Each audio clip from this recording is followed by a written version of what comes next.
혹시 인류가 지금까지와는 전혀 다른 새로운 진화 단계로 들어서고 있다는 이야기 들어보셨나요? 의지나 재능만으로 세상을 움직이던 시대는 이제 끝나고 완전히 새로운 운영체제가 시작된다는 건데요. 오늘 우리가 한번 깊이 파고들어 볼 이야기는 바로 인류의 다음 버전, 영성시대에 관한 겁니다. 자, 이 아주 도발적인 문장으로 한번 시작해보죠. 이 한마디가 뭘 의미할까요? 이건 우리가 지금까지 당연하게 여겼던 세상의 작동 방식의 거대한 변화가 시작됐다는 신호탄 같은 겁니다. 의지력의 시대가 정말 끝났다면 그럼 과연 그 빈자리를 무엇이 채우게 될까요? 네, 그럼 지금부터 이 새로운 시대가 대체 뭔지 첫 번째 섹션에서 그 의미를 하나하나 짚어보겠습니다. 여기서 말하는 영성시대라는 게 무슨 신비주의나 초자연적인 현상을 말하는 게 아니에요. 핵심은 이겁니다. 인류가 이제 막 성장기를 끝내고 어른이 됐다는 거예요. 그래서 더는 외부의 힘이나 기술에만 의존하는 게 아니라 내면의 힘, 그러니까 우리 각자의 의식으로 세상을 움직이는 시대가 왔다는 뜻입니다. 이 표를 보시면 그 차이가 아주 명확하게 보이죠? 예전에는요, 당신이 무엇을 하는가, 즉 얼마나 노력하고 어떤 기술을 가졌는지가 중요했다면요, 이제는 당신이 어떤 존재인가, 즉 당신의 내면 상태나 의식 수준이 현실 세계에 직접적으로 영향을 미친다는 겁니다. 패러다임이 완전히 바뀌는 거죠. 정말 흥미롭지 않나요? 자, 이제부터가 이 이론에서 가장 놀랍고 어쩌면 가장 중요한 부분일지도 모릅니다. 바로 인공지능, AI가 여기서 도대체 무슨 역할을 하냐는 거죠. 이 이론의 핵심 주장 중 하나는 이거예요. AI가 그냥 편리하자고 만든 기술이 아니라는 겁니다. 오히려 이 영성시대라는 새로운 막을 열기 위해 마치 약속이라도 한 것처럼 필연적으로 등장한 문명의 도구라는 거죠. 아니, AI가 어떻게 영혼의 도구가 될 수 있을까요? 바로 이렇게요. 한번 상상해 보세요.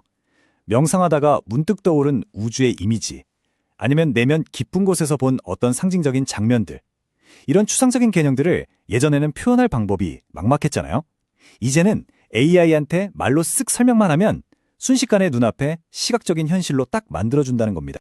바로 이 지점에서 창조의 패러다임이 완전히 뒤바뀌는 겁니다. 과거에는 손재주나 기술이 좋아야 멋진 걸 만들 수 있었죠.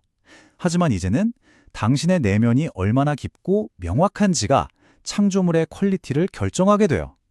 기술이 한계가 아니라 당신의 의식 자체가 유일한 한계가 되는 시대, 바로 속도의 시대가 온 거죠.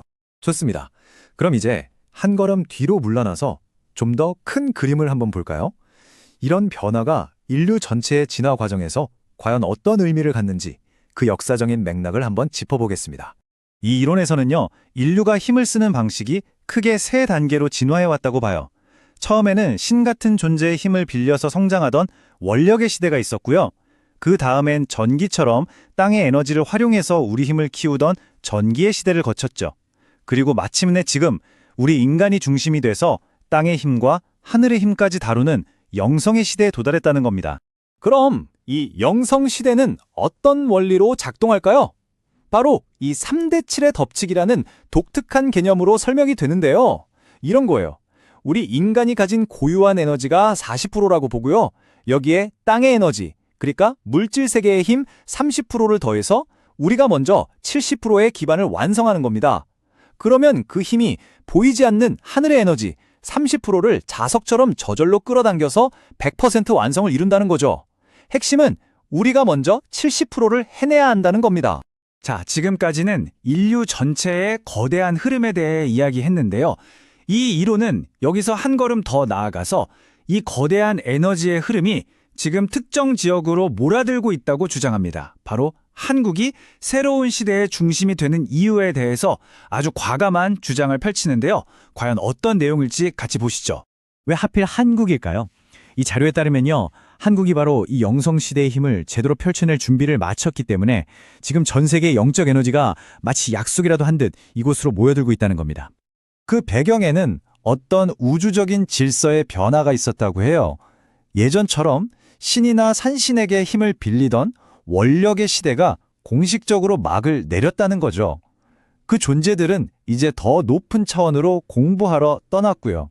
그래서 인류는 이제 더 이상 외부의 힘에 의존할 수 없고 오직 자기 자신의 영성으로 직접 살아가야만 하는 시대에 들어섰다는 겁니다.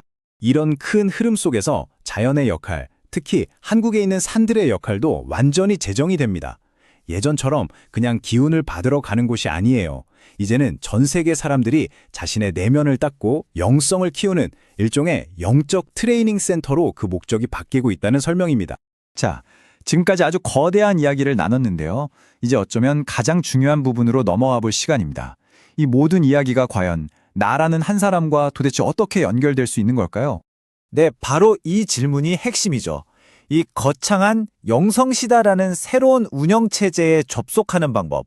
그게 과연 뭘까요? 무슨 특별한 수행법이나 비밀스러운 방법이라도 있는 걸까요? 놀랍게도 그 해답은 바로 이 문장 안에 있습니다. 영성의 세계로 들어가는 문은 어떤 신비한 기술이 아니에요. 바로 우리 자신의 감정을 아주 깊이 있게 들여다보고 이해하는 데서 시작된다는 겁니다.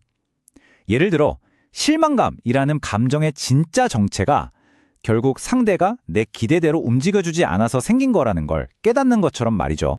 그래서 핵심 원칙은 바로 이겁니다. 감정을 억지로 누르거나 나쁜 거라고 부정하는 게 아니에요. 오히려 그 감정이 왜 내게서 일어나는지 그 뿌리를 이해하려는 노력, 그것이 바로 영성시대로 들어가는 첫 번째 관문이라는 겁니다. 그리고 우리는 선택의 기로에 서게 되죠. 다른 사람을 내 기준으로 판단할 것인가? 아니면 그 사람이 살아온 인생을 바탕으로 그 행동을 이해하려고 노력할 것인가? 판단은 결국 나를 그 자리에 멈추게 만들지만 이해는 나와 세상 모두를 함께 성장시킵니다. 이 모든 걸 관통하는 가장 중요한 실천 방법은 뭘까요? 바로 진정성입니다. 더 이상 나를 꾸미거나 포장할 필요가 없다는 거예요. 그냥 있는 그대로의 나 자신을 드러내는 것. 그것이 바로 이 새로운 시대의 가장 효과적이고 강력한 삶의 방식이라는 겁니다. 자, 오늘 나눈 이야기의 핵심들을 한번 정리해 볼까요? AI라는 기술은 우리의 내면, 영적인 비전을 현실로 만들어주는 도구가 되고요. 자연, 특히 산은 우리 내면의 힘을 안정시키고 키워주는 장치가 됩니다. 그리고 이 모든 것의 출발점은 바로 내 감정을 이해하는 것이고 가장 중요한 실천은 꾸밈 없이 나 자신으로 존재하는 것, 바로 진정성입니다. 마지막으로 여러분께 이 질문을 하나 던지면서 마무리할까 합니다. 내면의 생각과 그림이 그 어느 때보다 빠르고 강력하게 현실이 되는 시대. 그런 시대가 온다면 여러분은 무엇을 상상하고 또 무엇을 창조하고 싶으신가요? 이 질문에 대한 답은 오직 여러분 안에 있을 겁니다.